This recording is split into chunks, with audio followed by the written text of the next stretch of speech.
অনেকেই বলে যে ছবি আঁকা প্রতিভাটা অনেকটা ঈশ্বর প্রদত্ত হয়, কিন্তু কখনো ভেবে দেখেছেন যদি ঈশ্বর প্রদত্ত না হয় তাহলে কি সেই মানুষটি কখনো ভালো ছবি আঁকতে পারবে না? আজকে সেই প্রশ্নের উত্তর দেবো আমি। নমস্কার, আমি সর্বজিৎ দে এবং আমি ছবি আঁকতে ভালোবাসি। ঈশ্বর প্রদত্ত বলে যে কোনো কথা হয় না সেটা একদমই ভুল কথা।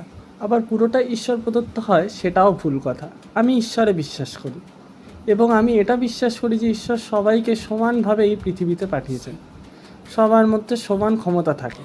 এবার কিছু মানুষ আছে যারা নিজের প্রতিভাটাকে নিজের চেষ্টায় আরও এগিয়ে নিয়ে যান।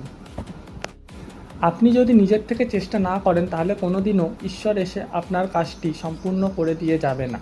এটা খারাপ শুনতে লাগলেও এটাই সত্যি কথা। আপনাকে আপনার নিজের কাজ নিজে হাতে করতে হবে। এবার এটা পুরোটাই আপনার উপর, আপনি নিজের কাজটিকে কতটা ভালো করে সম্পূর্ণ করতে পারেন।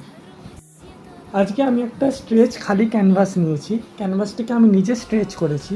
নেক্সট ছবি আসার আগে আমি স্ট্রেচ করার উপর একটি ভিডিও বানিয়ে দেখিয়ে দেবো যে কী করে আপনারা বাড়িতেই একটা ক্যানভাসকে স্ট্রেচ করে নিতে পারেন। এই নতুন কাজটির জন্য আমি নিয়েছি অ্যাক্রিলিক কালার। আমি কোনো আউটলাইন ছাড়াই কালার চাপিয়ে যাচ্ছি। খুব শীঘ্রই কমপ্লিট হয়ে যাবে এই নতুন ছবিটা, বেশি ডিটেলে কাজ হবে না। আর যদি দেখতে চান যে নতুন ছবিটি কিসের ওপর হচ্ছে তাহলে আমার ভিডিও দেখতে থাকুন।